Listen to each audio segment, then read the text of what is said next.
মাঝে মাঝে এখানে হাতি চলে আসে এই জঙ্গলে। একটা গাছের নিচে পুরুলিয়া ব্লগের এটা আমাদের শেষ পর্ব। আগের দুটো পর্ব যারা দেখেননি তারা আমাদের চ্যানেলে সেটা দেখে নিতে পারেন। এসেছি এখন মুখোশ গ্রাম। এটা বাঘমুন্ডিতে, তাই তো? হ্যাঁ, আর আলোটা একটু কমই দেখাচ্ছে কারণ এখানে লাইটটা খুব কম। তো আমরা এখানে কীরকম বলুন তো, মানে প্রত্যেকের বাড়িতেই তারা বানায়, একদম সামনে বানায় এবং সেটাই মানে টুরিস্টদের জন্য সামনে মুখোশ ডিসপ্লে করা থাকে, সেখানে কেনা যায় এবং সবথেকে ভালোভাবে এখানে মুখোশ তৈরি হচ্ছে সেটা আমরা দেখতে পাবো। তোমাদের এটা বহু পুরনো না সব এখানে? এখানে তৈরি হচ্ছে মুখোশ একদম।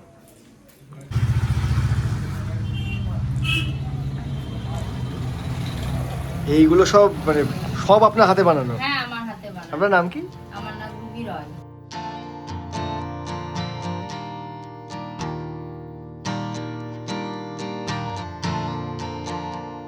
এগুলো 50 টাকা। 50 টাকা জোড়া। জোড়া। হ্যাঁ, এইগুলো 250 টাকা করে। এগুলো 250 টাকা করে। এগুলো বললেন বোধহয় 200 ছোটগুলো। আর এইগুলো 350। 350। গম্ভীর সিং মুড়া উনার থেকে প্রথম নৃত্য শুরু হয়, তখন মানে থেকে ছৌ নৃত্যটা। আচ্ছা, তখন থেকে আমরা এসব বানানো তৈরি করি। আচ্ছা। এখন ওনার ছেলে আর ছেলে? হ্যাঁ, ছেলে আছে। ওনারা একই প্রফেশন হ্যাঁ, আছে? তারাও নৃত্য করে। কার্তিক সিং মুড়া। কার্তিক সিং মুড়া। আশিস সূত্রধর। তোমারই বানানো এগুলো? হ্যাঁ, একদম। আচ্ছা। তোমার নাম? আমাদের গদাধর সূত্রধর। তোমার নাম? গদাধর। গদাধর। আর তোমার নাম? তোমার নাম? আচ্ছা। এটা কত বছরের দোকান তোমাদের? ওই যে ছেলেকে জিজ্ঞেস অনেক পুরনো দোকান। দাদুর দাদু 100 বছরের উপর।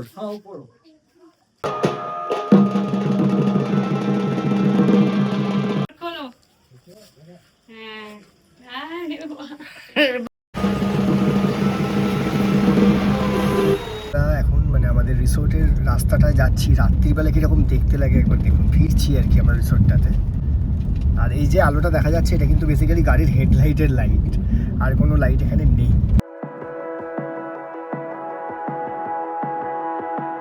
এখানেও একটা খুব সুন্দর রিসোর্ট দেখতে পাচ্ছি, পলাশগামী। প্রপার জঙ্গলে রাত্রিবেলায় যাচ্ছি আমরা।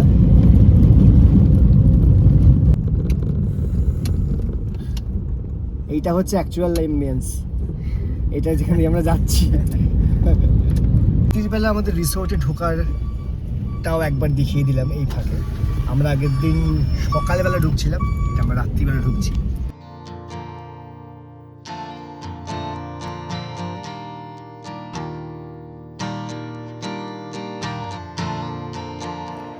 এখানে বারবিকিউ বসেছে আর কি। এখানে এখনই ছৌ নাচ হবে বলে সবাই মানে অ্যারেঞ্জমেন্ট হবে, এবার সবাই বসে আছে, ওয়েট করছে। আর এখানে আমরা অর্ডার দিলাম হচ্ছে পমফ্রেট।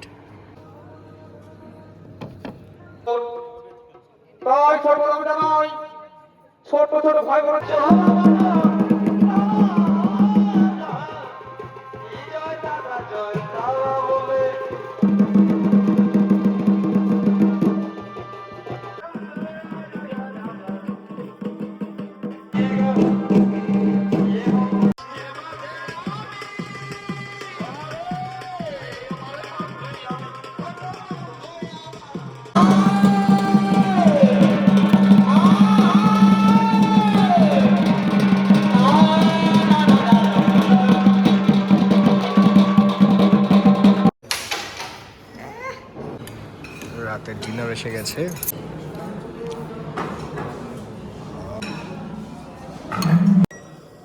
স্যালাড, দেশি প্রপার পাঠা ঝোল যাকে বলে। পাঠা। সুন্দর করে একটা অদ্ভুত ভালো সাজানো গোটা হোটেলটা জুড়ে, এত ফুল, এত গাছ। তোমার নাম কি? সুখচাঁদ বাস। তুই কত বছর আছে এখানে? মোটামুটি 4 মাস। 4 মাস আছো। কেমন লাগছে এখানে কাজ করে? ভালো লাগছে। তাই? আর তুমি মানে কোন দায়িত্বে আছো এখানে? ভরণ অফিস। আচ্ছা আচ্ছা। রতন, হ্যাঁ। আপনি কত বছর আছেন? আমি প্রায় 3 বছর। 3 বছর। আপনি কোন ডিপার্টমেন্টে? Service department. সার্ভিস ডিপার্টমেন্টে। জিৎ মোদক। জিৎ মোদক। তুমি কত বছর আছে এখানে? আমার এখানে প্রায় 6 থেকে 7 মাস হয়েছে। 6 থেকে 7 মাস। এই কখনো হাতি দেখেছো এখানে জঙ্গলে বেরোতে? হ্যাঁ, হাতি দেখেছি। দেখেছো? আর ময়ূর কোন দিকটায় বেরোয় মূলত? ময়ূর এই সামনাসামনি আছে। আর মানে একদম কি ওখানে কি দেখা যায়, মানে এই হোটেলে কখনো দেখতে পেয়েছো ময়ূর না জঙ্গলে? হ্যাঁ, দূরের থেকে দেখা যায় আর কি। ফাইনালি আমরা বেরিয়ে পড়েছি। এবার ময়ূর দেখতে পেলাম না, শুধু শব্দ শুনলাম, আওয়াজ শুনলাম, ময়ূরের গলার ডাক শুনলাম। এবার যেতে হবে, একটা সাইট সিন দেখা বাকি আছে, দিয়ে ট্রেন। তুমি বলো তোমার আমাদের সাথে এই দুদিন কাটিয়ে কিরকম লাগলো? ভালো লাগলো। তোমার মুখ দেখে তো মনে হচ্ছে একদম ভালো লাগেনি।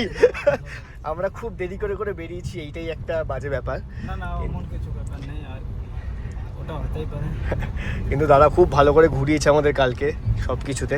তোমার নামটা একটু বলো তো। বাবু কুমার। আর তোমাকে আলাদা করে বুক করা যাবে তো ফোন করলে এখানে আসার জন্য? অবশ্যই করা যাবে, তাই তো? আর তুমি পুরুলিয়ার বাইরেও কি ঘোরো, মানে পুরুলিয়া এসে যদি কেউ পুরুলিয়া থেকে বাইরে আশেপাশে কোথাও ঘুরতে চায়?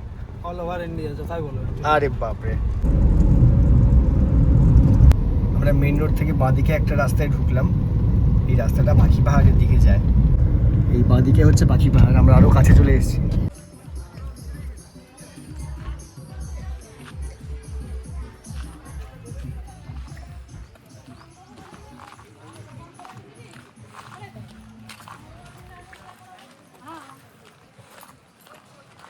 এই দিদি আমাদেরকে এই পাখি পাহাড়ের ভেতরে নিয়ে যাচ্ছে আর কি, মানে পাখি পাহাড় যেহেতু জঙ্গলের মধ্যে, ভেতরে অনেক কিছু খোদাই করা আছে, দেখাবে। তো সেই জন্য এখানে একটা গাইড মতোই ওনারা কাজ করেন।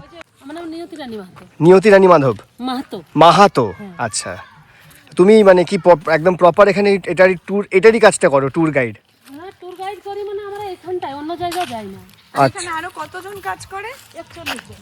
41 জন। হ্যাঁ, মানে তোমরা ঘোরাতে 15-20 মিনিট আর টাকা হচ্ছে 100 টাকা, তাই তো? ওটা না, ওটা আমাদের এই মানে কমিটির সাথে যুক্ত আছে, যাতে মানে জঙ্গলটা পরিষ্কার থাকে। সেটার জন্য আমরা এটা জঙ্গলও দেখভাল হই, বা গাইডও করা হয়। এই জন্য টাকাটা আমাদের এই সেলফ হেল্প গ্রুপে আছে, আমরা 41 জন। আচ্ছা ওটা টাকাটা এক জায়গায় জমা হয়। আচ্ছা। আর যদি বান্দর, ময়ূর এগুলো আছে, ময়ূর দেখতে পেতে পারি আজকে? আজকে দেখতে পেলে তাহলে নিশ্চয় জায়গায় একটু যেতে হবে, মানে যখন যাবো তখন একবার যদি পারো দেখো তো। একটু দূরে যেতে হবে। এই দিকটাই নেই পাবেন, এই এলাকাটাই নেই পাবেন, যত এই খোদাই পাখিগুলো আছে। সুন্দর ডেন্স একটা জঙ্গল, কিন্তু কতটা বোঝা যাচ্ছে আমি জানি না। পায়ের আওয়াজ, এই যে এই সাউন্ডগুলো পাওয়া যায় জঙ্গলের মধ্যে। বেসিক্যালি এরকম জঙ্গলের মধ্যে কিন্তু এই ট্যুরে প্রথম এভাবে ঢোকা আর কি। একদমই। আচ্ছা, এখানে যে কজন আছে সবাই মহিলারাই রয়েছেন, এটা খুব ভালো একটা সুন্দর ব্যাপার। বললো না লকডাউনের পরে এই কাজটাকে বাচ্চারা করতো, বাচ্চা ছেলেরা, কিন্তু লকডাউনের পরে যখন ওরা করতে শুরু করলো তখন ওরা মানে স্কুলে যাচ্ছিল না, কাজ করছিল, তো সেই জন্য মারা সবাই মিলে মিটিং করে যে এবারে ছেলেরা করবে না, তো মারা করবে। বাহ, দারুণ। মাঝে মাঝে এখানে হাতি চলে আসে এই জঙ্গলে, কিন্তু গ্যারেন্টি দিয়ে বলতে পারছে না যে আজকেই আসবে। ভাবতেই ভালো লাগে যে এলে দেখবো, কিন্তু সত্যি সত্যি চলে এলে যাই হোক। কেমন লাগছে?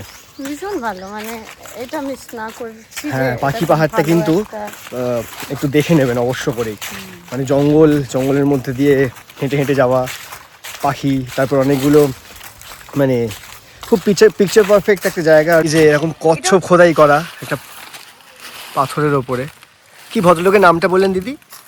চিত্তদে, উনি এঁকে চিত্তদে। দিয়েছে, আমাদের গ্রামের ছেলেরাই খোদাই করেছে।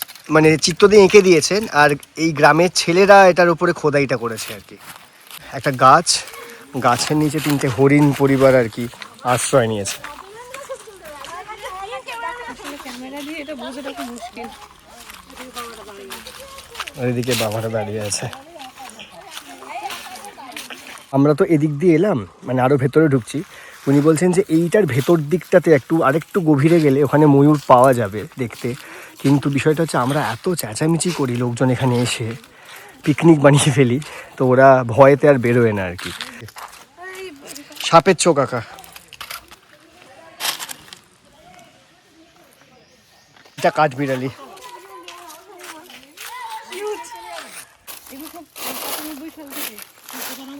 শুরু হয়েছে, তবে বানাতে পুরো পাথর কেটে কেটে বানাতে অনেক কঠিন, সময় লাগে।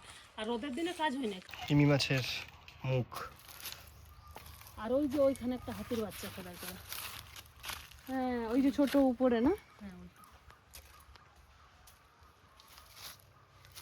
এই যে যারা হাঁটতে পারবে তারা এই যে এই গাছটা অবধি, দূরের যে গাছটা দেখা যাচ্ছে ওই গাছটা অবধি, তারপরে পাহাড় শুরু আছে। ওইটা হচ্ছে বেসিক্যালি পাখি পাহাড়।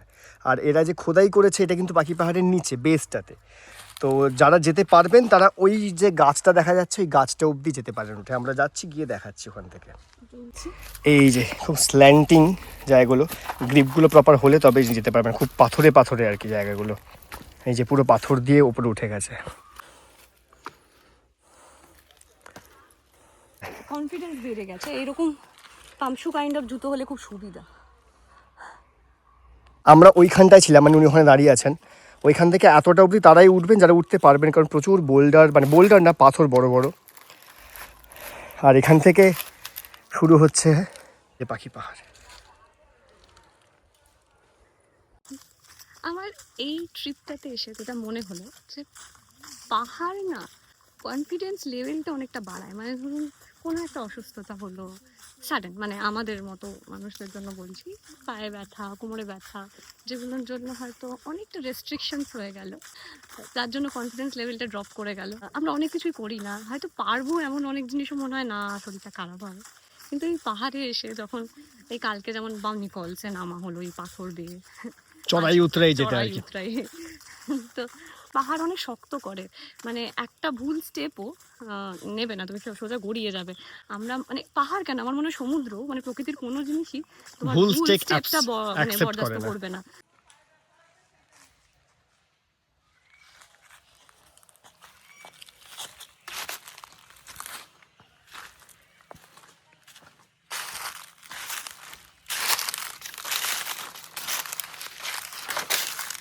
এই যে পায়রা পাখি উড়ে যাচ্ছে এক ঝাঁক। আরো বসে আছে না, এরা বসে আছে, ওটাই আসছে। সাপের মুখটা ফনা তুলে আছে, জড়িয়ে রয়েছে আর কি। আর ওই কচ্ছপের দিকে এই যে ফুল ফুল বের আছে, মোমার ফুল কোন দিক থেকে? ওই যে খোঁচা খোঁচা দেখাচ্ছে উপরের দিকে না, ওটা আপনি অন্যদিকে তাকাচ্ছেন, এইদিকে। ও ওই যে মহুয়া, এখান থেকে মহুয়ার তেল তৈরি হয় যেটা ব্যথার জন্য খুব ভালো।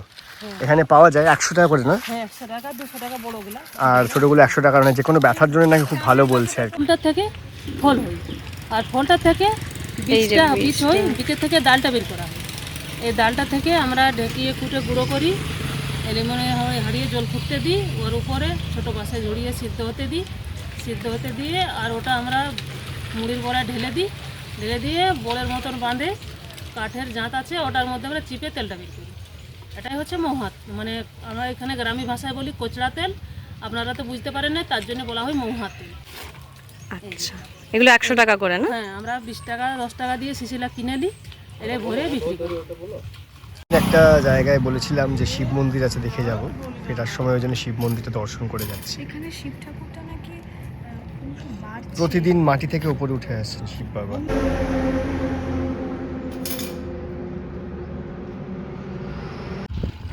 এই যে হাইওয়ে, আর এই যে ভামিকা ধাবা।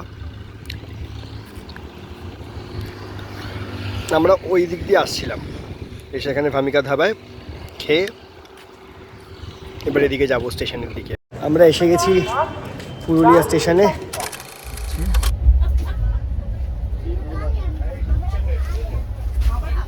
মাঝে আর ভিডিও করা হয়নি কারণ একদম উপরে উঠে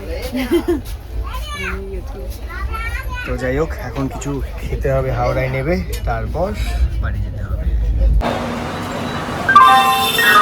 এই যে আমাদের ট্রেন রূপসী বাংলা আমাদের নামিয়ে দিল হাওড়ায়। এবার আমরা যাচ্ছি, তারপর দুদিনের ঘোরা কমপ্লিট। কিছু ভ্রমণ শুধু পথ চলে নয়, কিছু ভ্রমণ হয়ে থাকে স্মৃতির ভাঁজে লুকিয়ে থাকা এক টুকরো ভালোবাসা।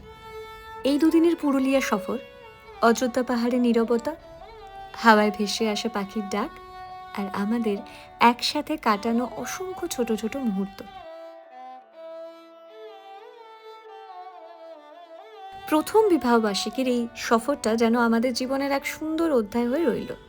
ফিরে যাচ্ছি ঠিকই, কিন্তু মনে হয় এই পাহাড়, এই পথ, এই বিকেলের আলো আমাদের গল্পের একটা অংশ হয়ে থেকে গেল। হয়তো আবার কোনো একদিন এই পথেই ফিরব, নতুন কোনো গল্প নিয়ে। ততদিন পর্যন্ত স্মৃতিগুলো থাকুক হৃদয়ের খুব কাছে।